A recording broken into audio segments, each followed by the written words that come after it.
Welcome to our tutorial on how to randomize a list in Google Sheets. Let's start by opening your Google Sheet containing the list you want to randomize.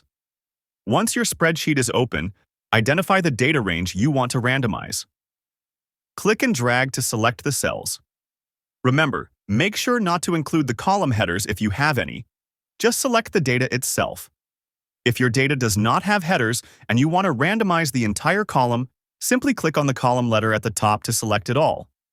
Now, let's access the randomization feature. You can do this in two ways.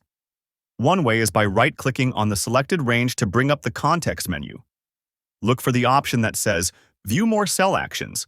Click on it, and then find and click on Randomize Range. This will immediately shuffle your selected data. Another way to access this feature is through the menu bar at the top. Click on Data to open the Data menu. From the drop-down, select Randomize Range. Just like the first method, this will shuffle your selected cells. That's it. You've successfully learned how to randomize data in Google Sheets. Thank you for watching this tutorial.